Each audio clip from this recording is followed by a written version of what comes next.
हम क्लास कि अगर आई की वैल्यू 1 हो तो 3 स्पिन मल्टीप्लिसिटी आती है मेरे पास। उसका मतलब है कि नंबर ऑफ पॉसिबल ओरिएंटेशन कितनी है इन मैग्नेटिक फील्ड उस न्यूक्लियर के लिए, वो 3 हो सकती हैं। वो 3 कौन सी हो सकती हैं कि मेरा न्यूक्लियर या तो अलाइन हो विद द फील्ड या मेरा न्यूक्लियर अलाइन हो विद द फील्ड, और इन दोनों दरमियान में एक पॉसिबिलिटी ये है कि मेरा न्यूक्लियर अलाइन हो perpendicular to the field.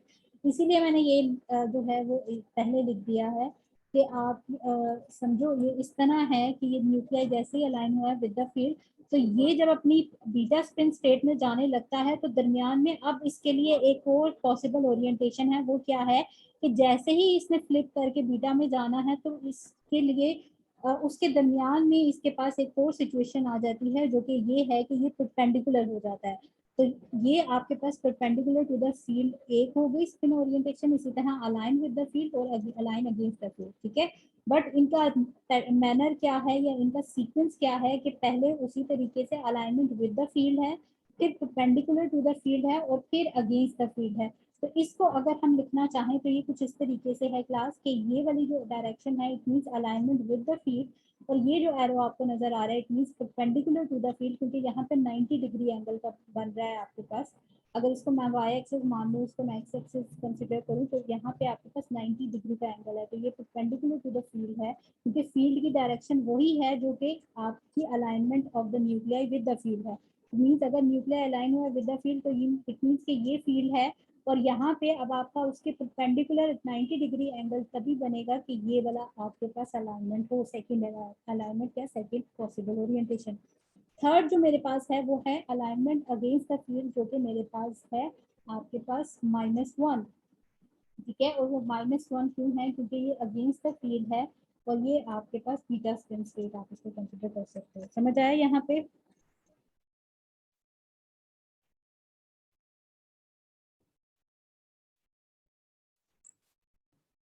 Class ये पॉइंट समझ आया या नहीं? जी ठीक है मैम, मतलब बीटा स्पिन मैम अगर हम फिर बता दीजिए वाले। मैंने ये कहा है अगर आई की वैल्यू 3 हो तो 3 पॉसिबल ओरिएंटेशन है। एक है विद द फील्ड जो कि ये है, ठीक है। एक है परपेंडिकुलर टू द फील्ड जो कि ये है, ठीक है। और एक है आपके पास अगेंस्ट द फील्ड। ये कुछ इस तरीके से करो, अगर मैं आपको, अगर आप खुद करो तो ये एक पेन है सपोज, एक अगर आप एक पेन लो और उस पेन को पहले इस डायरेक्शन में रखो, फिर उसके बाद उसको जब आपने बिल्कुल ऑपोजिट डायरेक्शन में लेके जाना है तो दरमियान में उसको आपको परपेंडिकुलर करना पड़ेगा। तो यहाँ पे चूंकि स्पिन ओरिएंटेशन इस डायरेक्शन में पॉसिबल है तो ये उसकी आपके पास सेकंड स्पिन ओरिएंटेशन आ जाती है कि एक आपके पास वो राइट हैंड साइड पे है, फिर वो परपेंडिकुलर हो जाता है, फिर वो लेफ्ट हैंड साइड पे हो जाता है, ठीक है। तो राइट हैंड साइड वाली जो डायरेक्शन में अलाइनमेंट है वो विद द फील्ड है, फिर परपेंडिकुलर आ जाता है 90 डिग्री पे, और फिर अगेंस्ट द फील्ड आ जाता है आपके पास बिल्कुल इससे 180 डिग्री में। अगर आप यहाँ पे देखो तो ये +1 और माइनस के बिटवीन 180 डिग्री एंगल है, और यहाँ पे 0 और +1 के बिटवीन आपके पास 90 डिग्री एंगल है। तो इट मीन ये perpendicular to the field arrangement है और ये आपस में 180 या ऑपोजिट अरेंजमेंट है, इसीलिए इसको अल्फा और इसको बीटा स्पिन स्टेट कहा जाता है, ठीक है।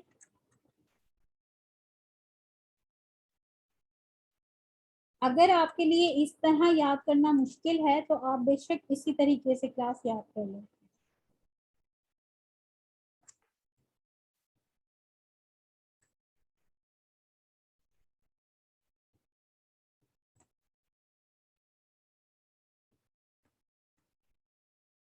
ये देखो इस तरह, अगर वहां से याद करना मुश्किल है तो इस तरीके से आप यानी इस मेथड को याद कर लो कि ये 3 मैंने यहाँ पे ओरिएंटेशन बताई है उसी न्यूक्लियाई के लिए जिसके लिए आई की वैल्यू 1 है, ठीक है। जैसे ड्यूट्रियम का अगर हम आइसोटोप लें तो उस केस में अगर मैं आपसे कहूँ स्पिन मल्टीप्लिसिटी फाइंड आउट करो तो उस केस में स्पिन मल्टीप्लिसिटी 3 आएगी, मीन 3 स्पिन स्टेट्स होंगी उस न्यूक्लियाई की इन एक्सटर्नल मैग्नेटिक फील्ड।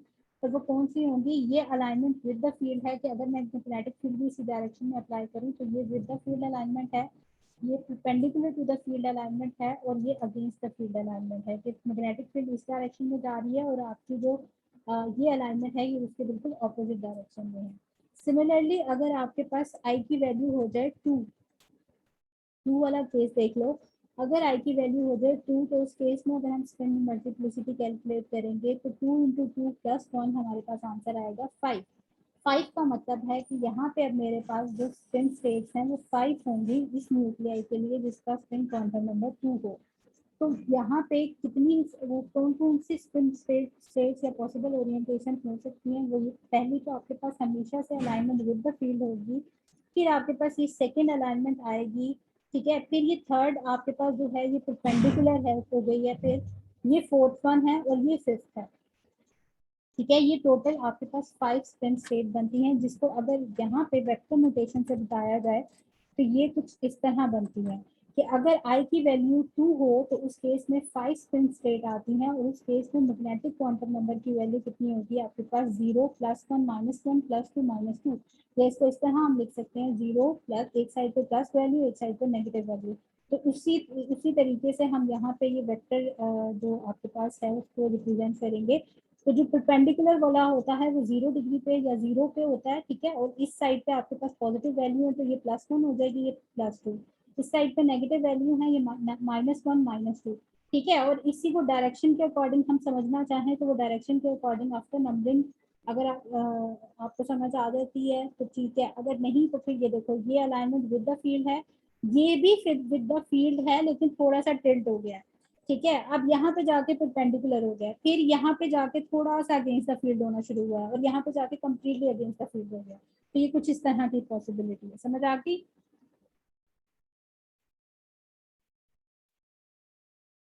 जी मैम ठीक है। अच्छा, अब आ जाते हैं कि जितनी ये जो स्पिन स्टेट हैं इनको अगर हम स्प्लिट अप करें या एनर्जी लेवल, जैसे एनर्जी लेवल डायग्राम आप बनाते हो, तो एनर्जी लेवल डायग्राम बनाएं हर एक न्यूक्लियाई के लिए जो डिफरेंट स्पिन रखता है, तो वो कैसी होगी एनर्जी लेवल डायग्राम।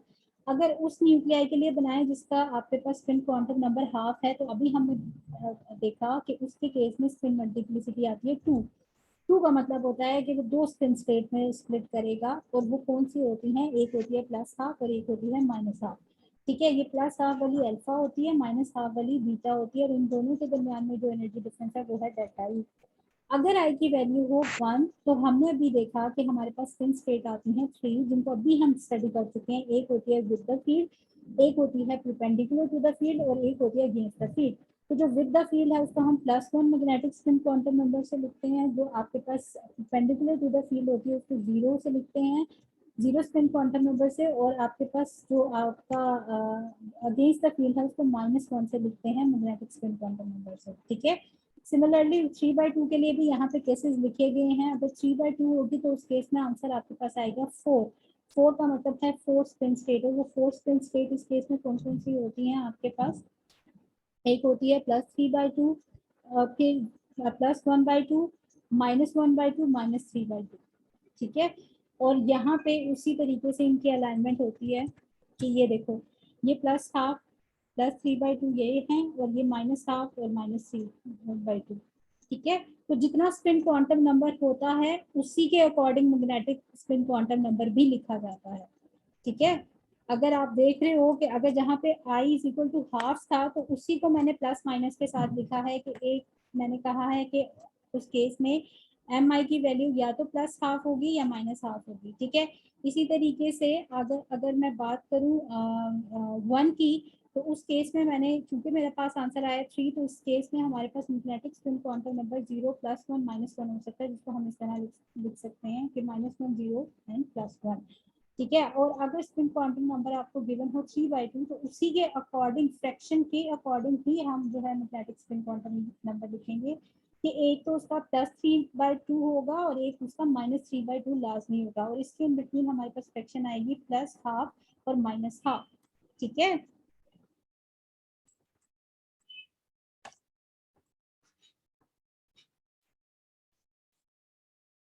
ये बिल्कुल उस तरह है क्लास जैसे मैथ्स में एक चैप्टर होता था, मुझे नाम नहीं आ रहा,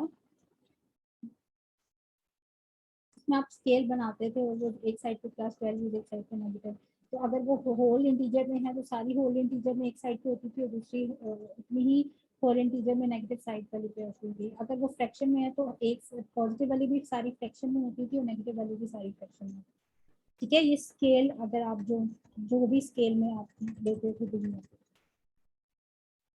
यहाँ तक समझ आ गया क्लास या कोई कंफ्यूजन हो? कहीं से कुछ समझ ना आया।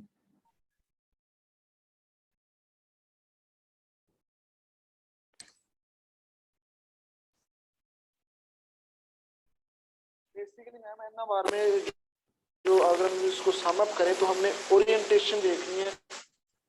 जब हम उसको magnetic external magnetic field provide करते हैं तो अभी कितनी तक उसकी पॉसिबल ओरिएंटेशन बनती है। अभी तक अभी तक हम अभी तक हमने उसका उसकी आपने फार्मूला बताया 2i+1, तो ये बताया आपने अगर स्पिन और मल्टीप्लिसिटी देखनी है। ठीक है, जी मैम, अभी तक जितना मैंने आपको पढ़ाया उसमें ये है हमने करना। पहले हमने देखना न्यूक्लियर मैग्नेटिकली इनएक्टिव है या नहीं है। इनएक्टिव है तो फिर तो उसको एनएमआर से ही निकाल दो, उसके लिए हम कोई कैलकुलेशन नहीं करेंगे। एक्टिव है तो फिर हमने बतानी है कितनी उसकी स्पिन स्टेट है। अब ये जो आपके पास एम यूनिस की बुक है, इसमें ये जो दो कौन सी पेज है हमें उसकी बुक के? ये पेज नंबर आई थिंक है 85। हाँ 85 होता है, 85, 85, 86, ठीक है मैम, इस 87। पे आप बुक एक बार मैम नहीं है इस बुक पे आप बुक एक दफा कंफर्म कर दें इसमें तो। मैम ये कौन सी बुक्स कौन सी है? एम यूनिस की बुक है ऑर्गेनिक स्पेक्ट्रोस्कोपी की। एक एम ठीक है। यूनिस की बुक सिर्फ ऑर्गेनिक केमिस्ट्री की होगी आपके पास। ठीक है, वो वाली नहीं है, ये स्पेक्ट्रोस्कोपी है, ऑर्गेनिक स्पेक्ट्रोस्कोपी बाय एम यूनिस। मैम चले एक दो चीजें हम बुक ले आते हैं। अच्छा, अब आ जाते हैं क्लास। देखो ये यहाँ पे लिखा हुआ है कि ये ओरिएंटेशन है किसी न्यूक्लियाई की in the absence of magnetic field. और ये जो बी है आपके पास, ये है प्रोटॉन, यहाँ पे वो प्रोटॉन न्यूक्लियाई को लेके चल रहा है, तो आपने प्रोटॉन न्यूक्लियाई के अकॉर्डिंग ही हमने यहाँ पे डिस्कशन करनी है। तो ये है आपने मैग्नेटिक फील्ड की डायरेक्शन उसने बताई है। एच नॉट का मतलब होता है magnetic field strength, applied magnetic field strength. तो अगर कहीं पे आपको बुक में मोस्ट ऑफ द केसेस में वो नॉर्थ एंड साउथ पोल नहीं बनाता है, डायग्राम बार बार नहीं ड्रॉ करता, वो जस्ट आपको मैग्नेटिक फील्ड की डायरेक्शन बता देता है कि अप्लाइड मैग्नेटिक फील्ड इस डायरेक्शन में है, तो आपकी अलाइनमेंट विद द फील्ड वो होगी जिसमें उसके पैरेलल होगी। यानी ये और ये जो है अलाइन है विद द फील्ड, क्योंकि इनके दरमियान में एंगल कितना है, 0, या ये एक दूसरे से पैरेलल अलाइनमेंट है। और ये आपके पास जो है ये 180 डिग्री अलाइनमेंट है, तो ये बीटा स्पिन स्टेट है, जिसको हम इस तरह कहते थे प्लस हाफ और माइनस हाफ। ठीक है, तो अगर इस तरह रिप्रेजेंट किया तो आपने कंफ्यूज नहीं हो जाना। ये उसी तरीके से एरो जिस डायरेक्शन में अप्लाइड मैग्नेटिक फील्ड का एरो लगाओगे उसी डायरेक्शन में आपने अपने न्यूक्लियाई को अलाइन करना है। अगर मैं इस तरह कह दूँ कि ये आपके पास अगर हॉरिजॉन्टल ना हो वर्टिकल हो, तो फिर उस वर्टिकल के अकॉर्डिंग आपने अलाइनमेंट करनी है। अगर वर्टिकल ना हो हॉरिजॉन्टल हो तो आपने हॉरिजॉन्टल के अकॉर्डिंग अलाइनमेंट करनी है। अच्छा, अब आ जाते हैं कि यहाँ पे एक इक्वेशन आपको नजर आ रही है विच इज डेल्टा ई। ठीक है, डेल्टा ई क्या है, हमारे पास एनर्जी डिफरेंस है between alpha and the beta spin state, जो कि इक्वल है आपके पास H gamma H not over 2 pi. अब ये इक्वेशन कैसे आई है, किस तरह डिराइव हुई है, इस इक्वेशन को हम देख लेते हैं आज, क्योंकि मैंने इक्वेशन पे था कि मैं इक्वेशन कवर करवाऊँ आपको। अच्छा, फिर उसके बाद सेकंड जो हमारे पास फॉर्मूला है वो है फ्रीक्वेंसी का, कि अगर हम इसी फॉर्मूला से हम फ्रीक्वेंसी फाइंड आउट करें तो वो हमारे पास किसके इक्वल होगी, गैमा एच नॉट ओवर 2 पाई के। रीजन ये है कि एनर्जी इक्वल होती है एच न्यू के, यानी आपके पास जो फ्रीक्वेंसी है इनटू प्लैंक्स कांस्टेंट। तो यहाँ से प्लैंक्स कांस्टेंट को आप इक्वेशन की दूसरी साइड पे लेके चले जाओगे तो यहाँ पे भी प्लैंक्स कांस्टेंट है, यहाँ पे भी प्लैंक्स कांस्टेंट आ जाएगा, तो कैंसिल आउट हो जाएंगे, यहाँ पे आपके पास फ्रीक्वेंसी की वैल्यू आ जाएगी। बट इस इक्वेशन को मैंने डिराइव अभी वो पिछला सारा फिर वो सब हो जाए। सारा की मिक्सअप हो रहा है, सारा ना मिक्सअप करो, ये सिर्फ डेरिवेशन है। डेविएशन मैम कर लेक्चर नहीं मैम अभी वो सारा नेक्स्ट लेक्चर में पिछला फिर मैं बोल। उस सूरत में करवाऊंगी कि आप ये सारा पढ़ के आओगे। ठीक है मैम पढ़ लेंगे ये तो ठीक है मैम इजी अब भी जी चलेंगे। मैम ठीक है, और ठीक है। ठीक है गुड।